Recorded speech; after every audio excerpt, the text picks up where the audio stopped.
everyone, it's Stori here, and this is RP Weekly. So I'm obviously in a new location. My webcam is still being an asshole, and I'm fighting with Logitech about it, and so I decided why not use a fancy camera because someone offered it to me, and they're awesome. So I'm also at their house, which is why I'm in a totally different location. I wish my room / I had an office like this.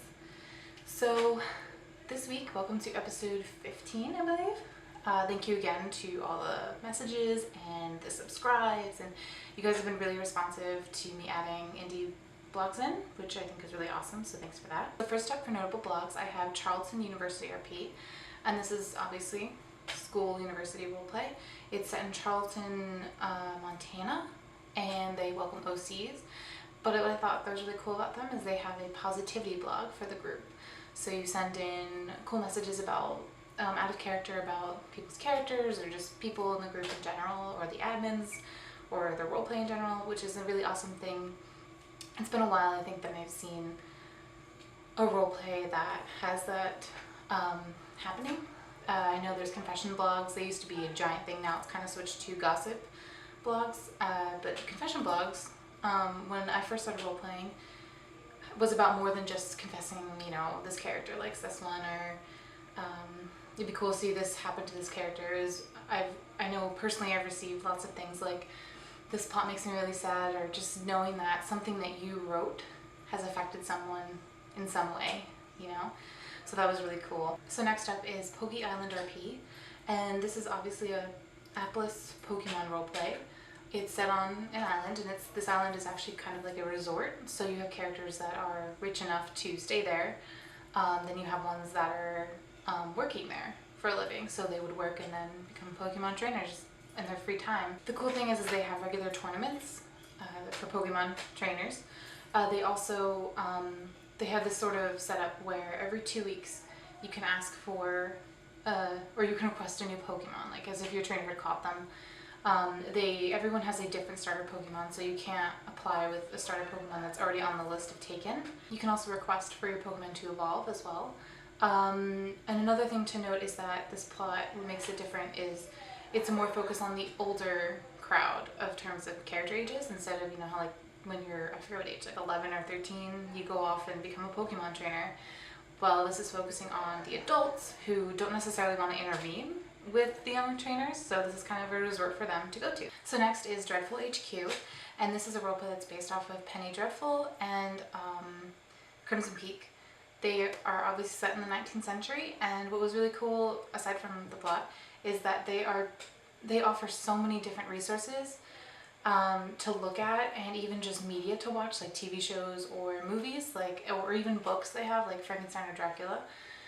So it was really cool to see them offer up so much information. If you've never seen Crimson Peak or Penny Dreadful, which I have seen neither, but if you don't really ever are familiar with 19th century stuff, they have the resources for you to use. Next we have Royal RPG, and this is a celebrity roleplay that's set in Royal, Louisiana. The main hat itself just has a ton of resources for you on the sidebars, including a listing of current projects that people are doing, like movies and stuff. They have a schedule of the upcoming events, both the movies that are being created by the characters, but also even like concerts that are happening in the area. They have a gossip blog that's called Royal Reporters, and they actually do modern things like IRL, like in real life things like Man Crush Monday or whatever, like things like that. So I thought that was really cute and fun, and it's always kind of cool to have a little bit of a reality to a roleplay. No suspension of disbelief and stuff like that. So next is Apocalyptia HQ, and this roleplay is about the 4 horsemen who are known to bring about the end of the world. And so characters are sorted by their traits, and they're trained to fight and use these skills that are associated with each of the 4 horsemen, which are famine, death, pestilence, and war. I totally wasn't looking at a list for that one. But so they're sorted by those different categories, and they have to decide in the end, are they going to bring about the end of the world, or are they going to try and prove that good still exists in the world? And so I thought it was a very different switch for, you know, apocalyptic roleplay, and I've always been interested in the four horsemen mythology and stuff like that, so that was really cool to see in a roleplay. My voice is going. I'm gonna drink for some coffee. So next is JSync adverts, and obviously this is advertising for JSync. If I said that wrong, I apologize. Someone please correct me if I am. But JSync roleplays, and they've been around for about a year, and they have a navigation that's completely user-friendly, and you can sort through by different, whatever you're looking for a group. If you want a certain like town JSync roleplay, or if you want one that has more non-binary, or if you want, what else do they have? They have like just a bunch of different categories that you can pick, and I think it's really, I wanted to try and get into the JSync community, even though I know nothing about it and I'm trying to learn, but it is a really good resource if you are interested in looking into JSync roleplays, or if you were already in it but looking for something new, whatever you're into, this is something for those JSync roleplayers.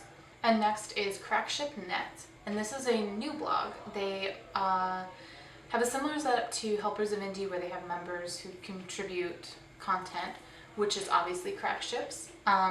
They have a network of people who make them, and they are accepting members actually right now.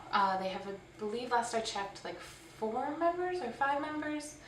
And so there is an application that they have a link to on their page, and so check them out if you're interested in making crack ships. I'm not gonna lie, I kind of considered going to them because I do have an edits blog that I make crack ship gifts on. So take a look at them if you are into photoshopping people together and making them a ship. And my final group roleplay for today is House of Anubis HQ, and I actually found this one last minute. I was doing kind of a little last minute check for anything I might have missed. And it is a 6x6 skeleton roleplay, obviously the House of Anubis setting. Thing to note is that their band face claims are a little bit different. They have the standard, you know, celebrities that are dead or whatever their preferences are and stuff like that. But for face claims, most people just say no models or no singers. And what they decided to do differently was no solely models, no solely singers. Meaning, because there are people that like models that do acting, and then there are singers that also do acting, so it's kind of like hard to draw that line unless you specify. So I thought that was very different. Also, what is different about them is for their application, instead of doing just a standard application with the parasample, you do a parasample, but also they ask for one other thing, and that thing can be an aesthetic, a mood board, a mock blog, a character survey. There's another thing, I think. A playlist. You can do a playlist too and submit that, and I thought that was I like the idea of doing more than just a parasample. So it gives me as an admin a better view of the person that they're applying for, but also them as a role player. So plus it like weeds out the people who are kind of lazy. Not that, you know, I'm not lazy. I mean, I put off filming this video an entire day because I was too tired. So here I am. But I really thought that was a cool, creative addition to an application. I need to look up how to say this name.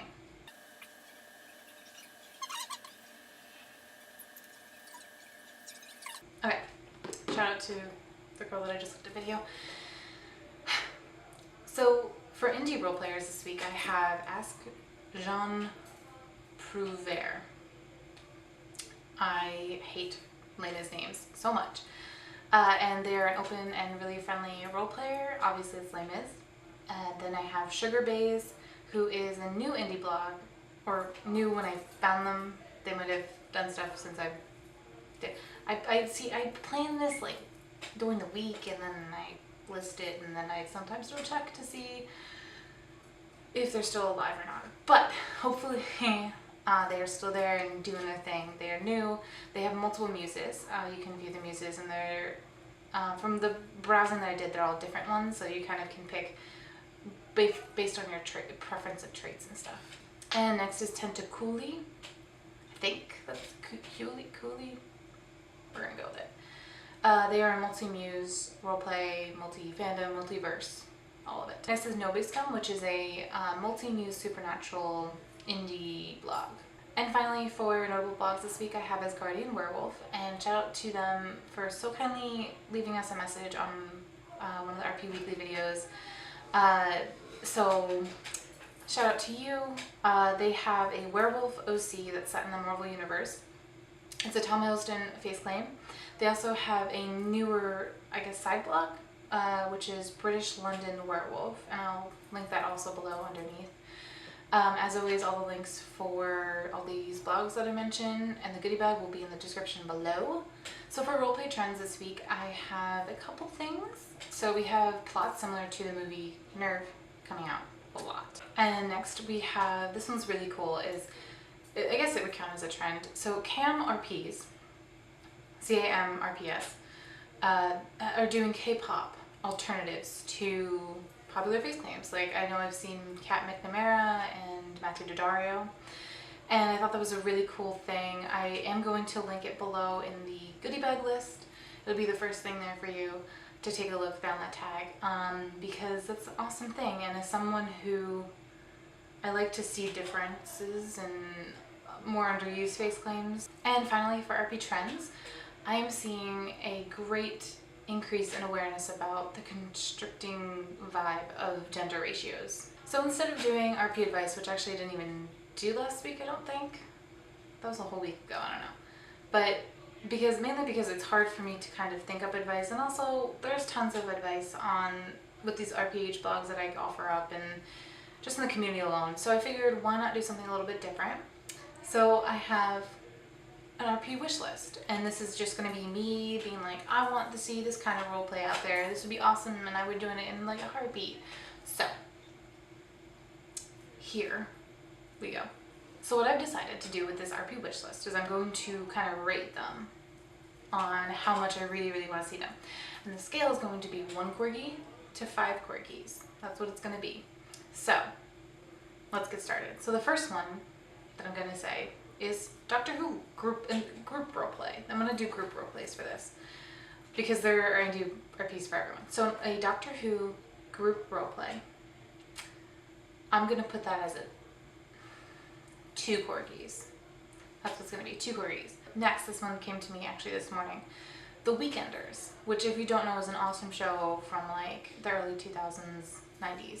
So I grew up with that. And The Weekenders kind of makes me think of like it's set in California, so it'd be kind of like a California town one, but like it'd be cool to have it based off The Weekenders. So that's going to be 3 corgis. Yeah. Next is Winx Club, which it's a cartoon. It's actually originally an Italian one. I love that show, though I think if there's a new season, I haven't seen it. But I adore it, and I know I've seen, if you search it on Tumblr, there's like Winx Club RPs of the past that have closed down, unfortunately. But I would love to see this, and so I'm going to give it 4 corgis.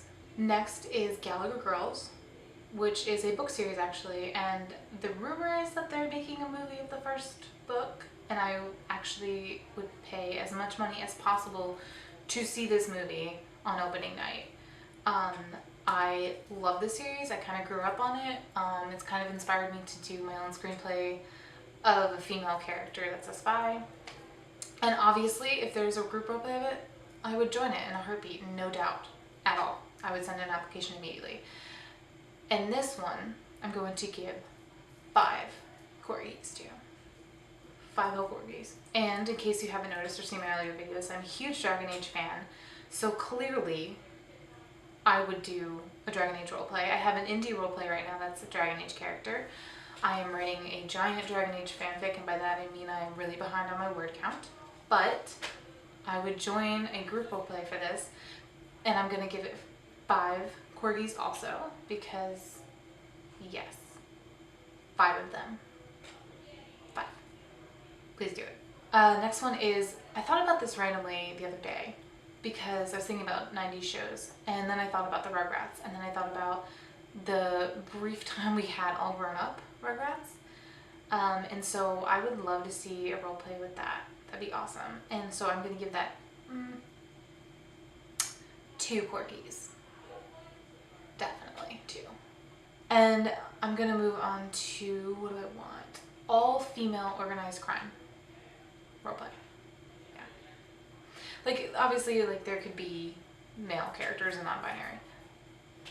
But seeing badass, like, lady, feminine people just running shit and killing people, yeah, sign me up for that. So that I'm gonna do 4 corgis. And final one, this, I know I've mentioned it very briefly before, but I have seen all of the Monster High movies. Not the show or the books, but I've watched all the movies because they were all on Netflix, so I just kept watching them. And so I thought it'd be really cool to see a Monster High group roleplay, and I'm gonna give that 3 corgis from Monster High. So that's my RP wish list. I'm gonna see what I can come up later on in the weeks to come. Next is Fave Faces, and this week I have Tiffany Alvord, who is a singer from YouTube. She's one of, like, the original, like, YouTube stars, I believe. She's adorable, and I watched a bunch of her videos recently, so take a look at her. But also, she has actually more resources than you would think that she would have. And secondly is Aldous Hodge. Aldous Hodge. And he is obviously an actor from the show Leverage, which I adore, and you should totally watch it if you haven't. He has resources, and he's an awesome dude. And underused, as far as I'm aware. So as always, for every week, I have my goodie bag, which is all listed below with all the links. I have a Suicide Squad 3D text tutorial, so you can make the text as the movie has. There's a Zodiac and Astronomy PNG pack. There's a Pokemon Go theme, which looks really beautiful. What else is there? There's song links for bios. There's writing British characters. So there's a ton of resources down there. Take a look. As always, please subscribe, comment. We love to see your comments. We do respond back to comments, by the way. Shout out to Jamie for letting me use her office and camera. And I guess that's all I have for you. Thank you for watching. So have a great beginning of week, end of week, whatever time zone you're in. My name is Stori, and I will see you next week on RP Weekly.